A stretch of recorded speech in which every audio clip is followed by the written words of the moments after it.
कुरुक्षेत्र की रक्त रंजित भूमि पर 18 सूर्यों का उदय और अस्त हो चुका था।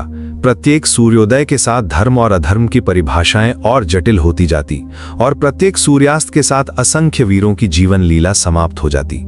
यह युद्ध केवल शस्त्रों और सेनाओं के टकराव का मंच नहीं था। ये विचारों, वचनों, श्रापों और सिद्धांतों की एक महागाथा थी, जहां हर पात्र अपनी नियति और अपने धर्म की परीक्षा दे रहा था। इस महायुद्ध के 18वें दिन की रणभेरी बजी तो कौरव सेना का साहस लगभग टूट चुका था।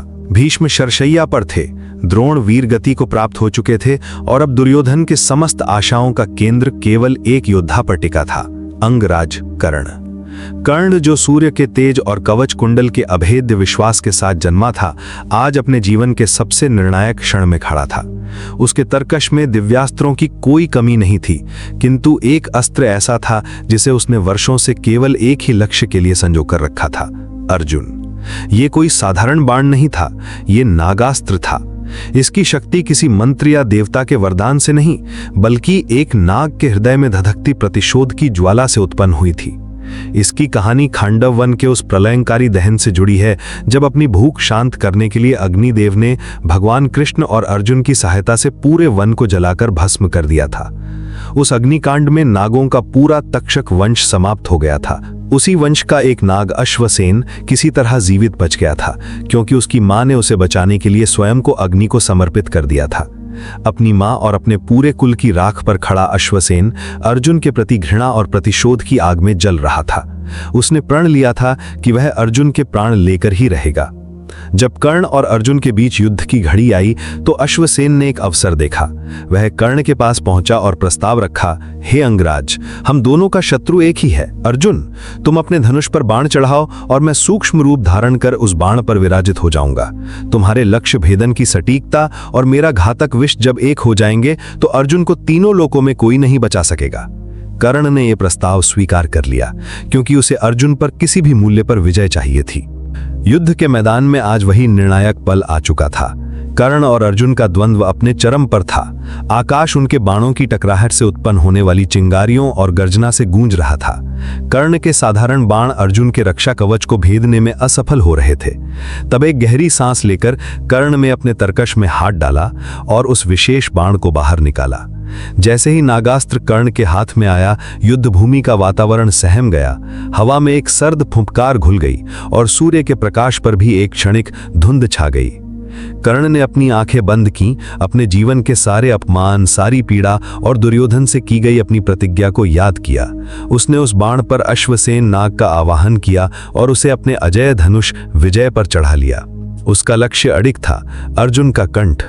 उसने धनुष की प्रत्यंचा को कान तक खींचा और एक पल के लिए समय मानो ठहर सा गया। अर्जुन के रथ पर सारथी के रूप में विराजमान भगवान श्री कृष्ण इस विनाशक खतरे को तुरंत भांप गए। वे सर्वज्ञाता थे।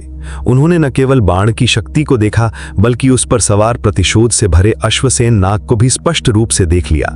वे जानते थे कि संयुक्त प्रहार का कोई तोड़ इस समय अर्जुन के पास भी नहीं है।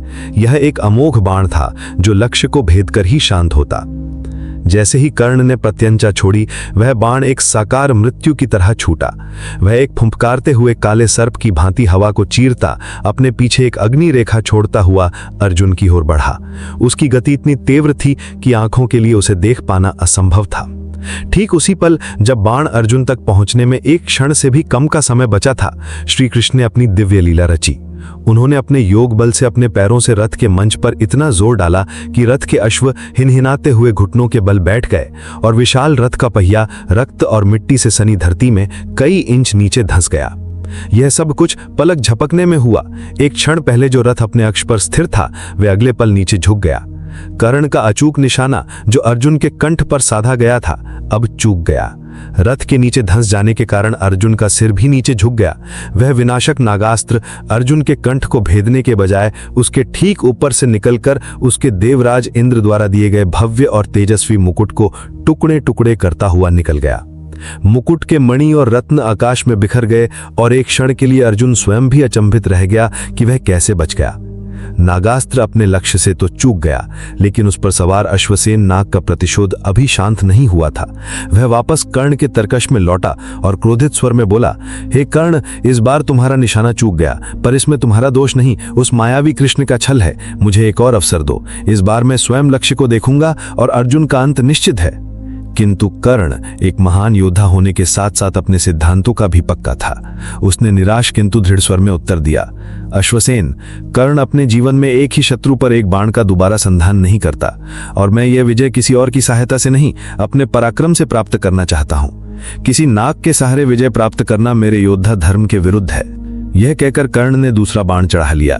अपने प्रस्ताव के ठुकराए जाने से क्रोधित अश्वसेन ने स्वयं ही अर्जुन पर आक्रमण करने का निर्णय लिया। वह अपने वास्तविक सर्प रूप में हवा में उड़ता हुआ अर्जुन को डसने के लिए झपटा, लेकिन अब खतरा सामने था। श्री कृष्ण ने तुरंत अर्जुन को सावधान कर दिया। पार्थ, सावधान, वह नाग तुम पर आक्रमण कर रहा है। अर्जुन ने तत्क्षण अपने बाणों से उस प्रतिशोध से भरे नाग को आकाश में ही खंड खंड कर दिया और इस प्रकार अश्वसेन का अंत हो गया।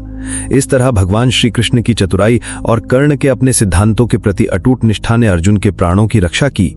यह घटना दर्शाती है कि युद्ध केवल शक्ति और कौशल से नहीं जीते जाते, बल्कि भाग्य, विवेक और धर्म के पालन की भी उसमें महत्वपूर्ण भूमिका होती है। नियति के लिखे को बदलना असंभव है और उसके आगे बड़े से बड़ा योद्धा का पराक्रम और अमोघ अस्त्र भी अधूरा रह जाता है। ऐसी और भी रोचक और अनसुनी पौराणिक कथाओं के लिए हमारे चैनल कथा सरोवर को सब्सक्राइब करना न भूलें।